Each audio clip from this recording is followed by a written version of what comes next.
S'il devait exister un paradis où seraient fabriqués les meilleurs pains d'épices, ce paradis pourrait ressembler à ce que vous allez voir. Pas très loin des maisons à colombage, au cœur du quartier historique de la Petite France à Strasbourg, Mireille Auster nous accueille dans cette petite boutique où chaque jour des dizaines de variétés de pains d'épices sont créées et élaborées à la manière d'un artiste qui crée une œuvre d'art. Ici, tout est fait à la main dans la plus grande tradition, ou au contraire, faisons la part belle aux recettes inventives et innovantes. Avant de vous faire déguster l'une des spécialités de Mireille Auster, le pain d'épices aux 7 épices, revenons sur son origine. Une origine chinoise appelée Mi-Kong, traduisez pain de miel. On en a trouvé dans les tombeaux à Pompéi, dans des choses, enfin des endroits assez anciens, donc la Rome antique, parce qu'à l'époque, la Chine traitait déjà commercialement avec la Rome. Donc, le pain d'épices est beaucoup plus ancien que ce qu'on peut dire, parce que la première recette de pain d'épices officielle date de 1500 et quelques, mais en fait c'est bien antérieur. Et en Étrurie, donc l'ancienne Toscane, on a trouvé déjà des pains qui étaient à base de miel et d'épices aussi dans les fouilles, donc c'est très très ancien comme pain. La cuisine au Moyen-Âge, je le rappelle, qui est une période quand même très longue, parce que quand on dit au Moyen-Âge, les gens n'ont pas conscience que le Moyen-Âge a commencé en l'an 400 pour finir au moment de la découverte des voyages, etc., en 1492. Donc ça fait quand même 1000 ans d'existence, et pendant toute cette période, déjà au tout début du Moyen-Âge, on cuisinait à base de gingembre. Vous retrouverez ça dans les plats qu'on a pu reconfectionner à base de recettes qui existaient à cette époque-là. Donc il faut savoir que ce pain est très ancien. Ensuite, avec les épices, bien entendu, il est passé par Venise, il est passé par les pays de l'Est, il est passé, et selon les régions, a été accommodé au goût des différents habitants. On trouve d'excellents pains d'épices en Pologne, on en trouve en Tchécoslovaquie de très jolis, on en a dans la région en Bourgogne aussi, un excellent pain d'épices. Bon, voilà, donc c'est pas propre à une seule région, c'est surtout fréquent dans les endroits très mellifères.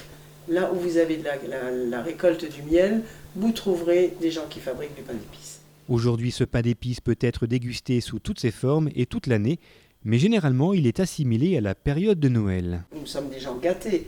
Il faut savoir que les pains d'épices, en fait, ne se fabriquaient qu'au moment de Noël. Noël, qui était une période de jeûne, qui durait 40 jours, comme le carême avant, et qui après se terminait par des choses de grâce, comme la dinde, par des choses pour casser le jeûne, et on offrait donc les petits gâteaux aux épices. Quand on cuisinait dans ces périodes de froid, dans les maisons. Il faut savoir que les maisons étaient insalubres à l'époque, et puis même maintenant, il y a des choses en suspension dans l'air. Quand vous avez un rayon de soleil, vous voyez très bien qu'il y a plein de petites poussières, et bien vous vivez là-dedans. Cuisez dans votre four, et vous allez voir que ces choses en suspension vont s'en aller. Ça veut dire que les épices, comme la cannelle, comme les choses que la noix de muscade ou des choses que vous trouvez dans le pain d'épices, vous en avez par exemple dans le papier d'Arménie. Or, le papier d'Arménie était un papier qu'on utilisait pour assainir les chambres des malades. Eh bien, imaginez que tout simplement en faisant la cuisine chez vous, vous faites la même chose, vous assainissez votre maison. Donc, c'est tout. C'est une chose qu'il faut savoir. Vous faites les choses avec cœur, vous les faites avec passion, ça marche. Ces épices-là chauffent le sang, c'est pourquoi on les faisait en hiver. Mais maintenant on est gâtés, donc on peut s'offrir du pain d'épices toute l'année. Qui dit pain d'épices dit forcément épices. Et dans la recette de Mireille Auster que nous allons vous présenter, il y en a 7. La cannelle, le clou de girofle, le massis, le poivre, l'anis verte, la cardamone et enfin le gingembre. Autant de saveurs et de bienfaits présents dans cette pâtisserie. C'est quelque chose qui est salutaire. C'est salutaire parce que la cannelle a un impact sur le sang, le gingembre aussi, le massis va faire aussi cet effet-là, le clou de girofle qui est une épice épatante qu'on méprise un petit peu. Sachez que quand vous en mettez dans votre bouillon de pot-au-feu, c'est pour que la viande n'évolue pas, qu'elle ne pourrisse pas.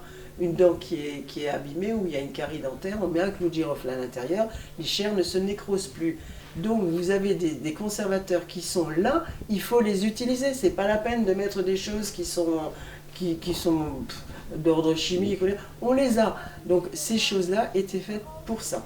Vous prenez une orange, vous la piquez de clous de girofle, celle-là je l'ai faite il y a 8 ans, elle ne pourrit pas. Vous pouvez la couper, elle est intégrale. Elle a séché, mais elle n'a pas pourri. Et quand on met ce clou de girofle dans la pâte à pain d'épices, puisque j'y mets aussi d'autres ingrédients, pour qu'il n'y ait pas de bactéries ou de choses comme ça assainit la pâte.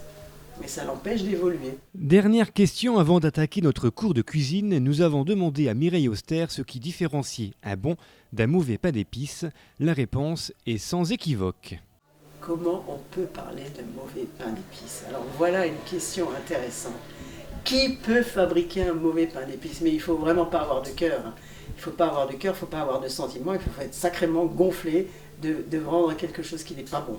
Moi j'aurais honte de donner à mes clients quelque chose qui ne ressemble pas à un bon produit, parce que déjà, n'oubliez pas, c'est une chose que vous allez manger, c'est quelque chose que vous allez offrir à des enfants, mais il faut être drôlement gonflé pour offrir à des enfants quelque chose qui n'est pas bon, ou qui est malsain, ou qui est fait avec des choses qui ne sont pas je sais pas, mais... Pas naturel. Donc un bon pain d'épices, c'est un pain d'épices qui a des épices justes, c'est un pain d'épices qui contient une excellente farine, un excellent miel, mais surtout beaucoup de miel, puisque nous, en proportion, on met 1 kg de miel, 1 kg de farine. Donc ça, c'est déjà une base correcte. Ensuite, ce miel, il faut qu'il vienne des meilleurs ruchers qui existent. Si vous faites venir des miels je ne sais pas d'où, enfin bref, qui sont traités de malfaçon, c'est pas bon. Et je vous dis, mais moi j'aurais honte de vendre un truc comme ça. Voilà, ce qui est dit est bien dit. Revenons donc maintenant sur la fabrication du pain d'épices. Tout d'abord, il nous faut du miel. Et souvenez-vous, du bon miel. Ensuite, mettez de la matière grasse dans une casserole. Versez-y le miel et du sucre. Remuez et faites fondre le mélange à feu doux. En milieu de cuisson, rajoutez un jus d'orange. Qui va donner le goût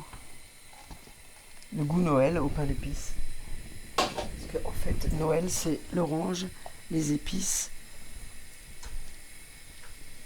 le pain. Tout en surveillant du coin de l'œil cette préparation, il est temps pour nous de s'attaquer à la pâte à pain. Pour cela, il nous faut de la farine de seigle, du levain, des éclats de noisettes, des oranges, cédrats et citrons confits coupés en petits morceaux, et bien sûr des épices. Pour le coup, il y en a 7. On récapitule: des clous de girofle, du massis, du poivre, de l'anis verte, de la cardamone, du gingembre et de la cannelle. Toutes ces épices doivent être moulues et mélangées. Alors les mélanges de plantes s'appellent des espèces. On ne dit pas un mélange, on dit une espèce. D'ailleurs, le terme payer en espèces, c'était à l'origine, on payait avec des épices. Donc un mélange d'épices, parce que les épices étaient une denrée excessivement chère. Donc quand vous entendez dire je vais payer ça en espèces, ça voulait dire que l'amende se montait à une somme très élevée et devait être payée en épices. On quitte le Moyen-Âge pour revenir dans notre cuisine. Notre préparation de beurre, de miel et de sucre a fondu. On peut la verser maintenant dans la pâte à pain. Mélangez ensuite le tout avec l'aide de ce gros mixeur, sachant que votre robot de cuisine pourra largement faire l'affaire. Laissez ensuite reposer cette pâte le plus longtemps possible, quelques jours, voire 1 ou 2 semaines. Après ce temps de repos, suivant la forme que vous souhaitez donner à votre pain d'épices, étalez cette pâte dans un moule ou sur une plaque de cuisson. N'hésitez pas à utiliser vos mains pour étaler la préparation. Ensuite, enfournez cette plaque dans le four pendant 30 minutes.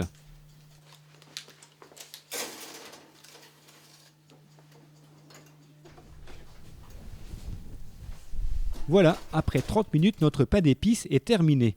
Une tradition alsacienne et lorraine veut qu'on le glace avant de le déguster. Au kirsch en Alsace, à la Mirabelle en Lorraine. Coupez-le en petits ou en gros dés.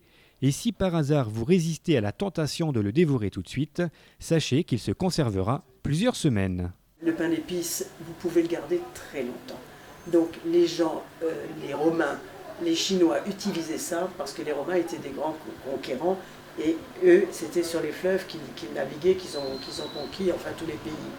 Et dans leur cale, ils avaient ce panis mellitus qu'ils pouvaient conserver, qui contenait tout ce qui était nécessaire au corps et qui pouvait se conserver très longtemps. Donc, l'intérêt d'avoir ça dans les cales. Le seul handicap du pain d'épices, c'est qu'il est sujet à dessiccation. Donc, quand il dessèche, il devient un peu dur. Mais quand il fait humide, vous le mettez à l'extérieur, il va reprendre l'hygrométrie qui est dans l'ambiance et il va redevenir moelleux. Donc, tranquille, vous le laissez dans son papier d'emballage, pas de congélateur, pas de surgel, enfin, voilà. Pour terminer cette émission, voici quelques idées de recettes ou d'accompagnement de plats à base de pain d'épices. Moi, je cuisine avec le pain d'épices. C'est-à-dire que vous pouvez prendre un morceau de pain d'épices nature comme ça, vous coupez un morceau, vous l'élayez dans le bouillon du pot-au-feu et vous faites une sauce que vous versez sur les viandes. Vous le réduisez en chapelure, vous pouvez paner vos poissons dedans, la viande, en mettre un petit peu sur le foie gras. Vous coupez une tranche très très fine et ensuite le carré en triangle. Vous mettez du saumon fumé avec du beurre dessus. Qu'est-ce que je fais encore? Je fais un foie gras. Un foie gras que je poêle très légèrement, histoire de dire il est passé en cuisson. Ensuite, je coupe le pain d'épices en tranches très fines et j'intercale. Donc je mets un peu de foie gras, du pain d'épices, un peu de foie gras, du pain d'épices et je le monte en étage. Je mets ça dans une terrine, un poêle dessus, dans le réfrigérateur, je l'oublie 24 heures et le lendemain je découpe ça sur assiette et ça fait un petit rayé de pain d'épices foie gras qui est très bon et que vous pouvez servir avec un petit mesclin, avec une vinaigre balsamique, etc. quoi. Vous pouvez... qu'est-ce que je fais encore là maintenant ça Vous pouvez en mettre un peu dans le fond des tartes, au couetche et au mirabelle pour absorber le jus. Vous pouvez le couper en petits cubes et puis le faire revenir dans une poêle et verser ça sur une salade.